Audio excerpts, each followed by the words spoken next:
Hello everyone, Assalamu alaikum. This is Zubair with Reflex Power Electronics Tutorial Series এ সবাইকে স্বাগতম। আজকে আমরা 3 phase ফুল wave rectifier সার্কিটের simulation করব। তো প্রথমে হচ্ছে আমরা 3 ফেজ ফুল ওয়েভ রেকটিফায়ার সার্কিট কি, রেকটিফায়ারটা কি সেটা একটু জেনে নিই। 3 ফেজ ফুল ওয়েভ রেকটিফায়ার এমন একটি সার্কিট যা 3 ফেজ এসি ইনপুটকে পালসেটিং ডিসিতে রূপান্তরিত করে। সিঙ্গেল ফেজ রেকটিফায়ারের তুলনায় এটি উচ্চ ক্ষমতা সম্পন্ন এবং শিল্প কারখানায় বেশি ব্যবহৃত হয়। এই ধরনের রেকটিফায়ার আউটপুটে অনেক মসৃণ ডিসি সরবরাহ করে, কারণ এতে রিপলের পরিমাণ অনেক কম থাকে। তো আমরা সার্কিটটি সিমুলেশন করার আগে একটু সার্কিট ডায়াগ্রাম গুলো দেখে আসি।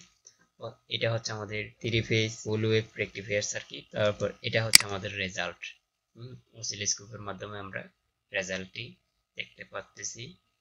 এখানে 3 ফেজের রেজাল্ট এবং আমাদের ডিসির রেজাল্ট। তো আমরা সরাসরি সফটওয়্যারে চলে যাই। আমাদের সফটওয়্যারটি ওপেন হয়ে গেছে। এখন হচ্ছে আমরা প্রথমে আমাদের 3 ফেজের জন্য ইনপুটটা নিয়ে নিই। তারপর হচ্ছে আমরা ডায়োড নিব। আমরা ডায়োড নিয়ে নিলাম। তারপর হচ্ছে আমাদেরকে একটা ল্যাম্প নিতে হবে।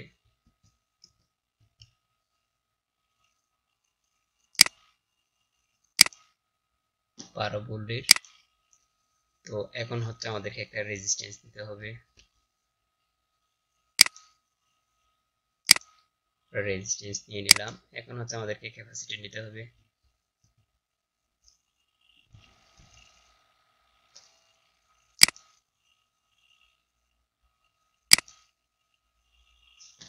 আমরা ক্যাপাসিটর নিয়ে নিলাম। তো আমাদের এখন অলমোস্ট সব কম্পোনেন্ট নেওয়া শেষ। এখন হচ্ছে আমরা কম্পোনেন্ট গুলো একটু বসাই ফেলি। তো আমাদেরকে এবারে এই প্রজেক্টে ডায়োড নিতে হবে মোট 6টা, যেহেতু 3 ফেজ।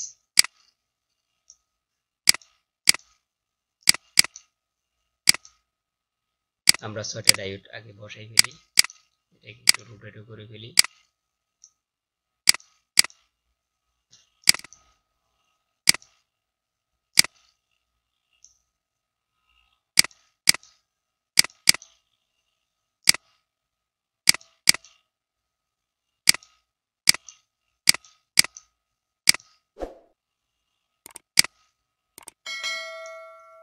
আমরা লাইট গুলো একটু ওয়ারিং করে ফেলি। জুম করে নিই।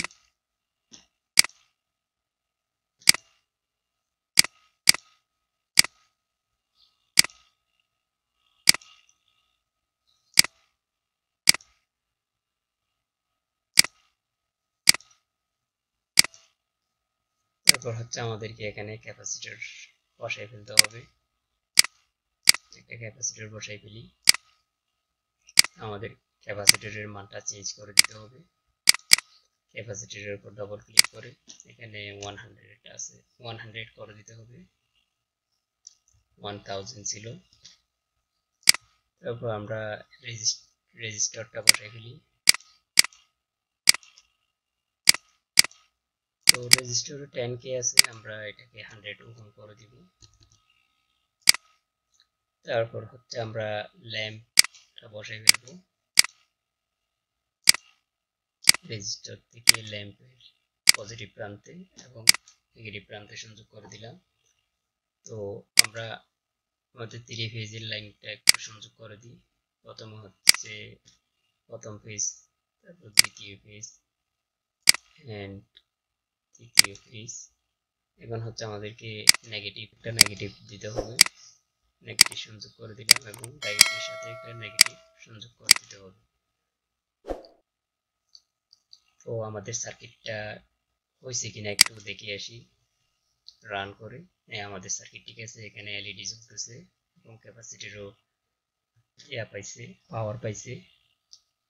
তো আমরা আরেকটা কাজ করি। আমাদের অসিলোস্কোপ, প্রথম একটা অসিলোস্কোপ নেওয়ার আগে আমরা আমাদের একটা ভোল্ট মিটার বসাই দেখি আমাদের কত ভোল্ট আসতেছে রেকটিফায়ার হয়ে। তো আমরা প্রজেক্টটি রান করলাম, এখানে 25 ভোল্ট দেখা যাচ্ছে, কারণ হচ্ছে আমি এখানে ভোল্টেজ চেঞ্জ করিনি। কারণ আমরা একটু ভোল্টেজটা চেঞ্জ করে দিব, এখন 12 ভোল্ট করে দিব, এখানে 220 ভোল্ট ছিল। এখন কত আছে একটু দেখি, এখন 1 পয়েন্ট সামথিং আসতেছে, কারণ এদিকে অনেক ভোল্টেজ ড্রপ হচ্ছে, তারপর এদিকে একটা ল্যাম্প 12 ভোল্টের ল্যাম্প জ্বলতেছে। তো আমরা হচ্ছে এখন অসিলোস্কোপের মাধ্যমে রেজাল্টটা দেখে আসি। একটা অসিলোস্কোপ বসাইতে হবে এদিকে।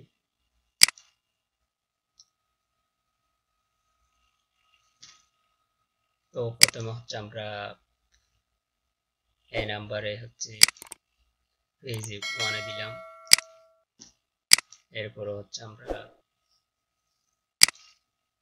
2 নাম্বার পেজে দিলাম বি নাম্বার, এবং 3 নাম্বার হচ্ছে আমরা পেজ 3 তে দিব, আর 4 নাম্বারটা হচ্ছে আমরা এদিকে ইয়াতে সংযোগ করে দিব ডিসি তে, আমাদের রেকটিফায়ার হয়ে যেটা আসছে। তো এখন হচ্ছে আমরা প্রজেক্টটা রান করি, আমাদের রেজাল্টগুলো একটু দেখি। আমাদের রেজাল্টগুলো খুব সুন্দরভাবে চলে আসছে। আমরা একটু ক্যালিব্রেশন করে নিই, এদিকে 0 করে দিই, হয়ে গেছে। এখন হচ্ছে আমাদের আরেকটা বাকি আছে, সেটাও করে দিই। ক্যালিব্রেশনটা গুরুত্বপূর্ণ, কারণ আমরা যদি ভালোভাবে ক্যালিব্রেশনটা করতে না পারি রেজাল্ট আসবে না। তো আমাদের এদিকের ক্যালিব্রেশন শেষ, ডিসিটা একটু ক্যালিব্রেশন করে নিই। এটা হচ্ছে আমাদের ডিসি, আর এটা হচ্ছে আমাদের 3 ফেজের। তো আমরা বিভিন্নভাবে দেখতেছি, এখানে দেখা যাচ্ছে আমাদের কার্ভগুলো কিরকম হচ্ছে, এখানে ভ্যালু চেঞ্জ হওয়ার সাথে সাথে। তো আমরা 1 এ দিলে একটু সুন্দর করে দেখা যাচ্ছে, 2 তে দিলেও সুন্দর করে দেখা যাচ্ছে। আমরা অটো করে দিই। তো এটা হচ্ছে আমাদের 3 ফেজ ফুল রেকটিফায়ারের রেজাল্ট। তো এরকম আরো ইনফরমেটিভ ভিডিও পেতে আমাদের সাথে থাকবে এবং আমাদের ইউটিউব চ্যানেলটাকে সাবস্ক্রাইব করে দিবেন। আরো একটি নতুন ভিডিও নিয়ে খুব শিগগিরই দেখা হচ্ছে, ততক্ষণে সবাই ভালো থাকবেন।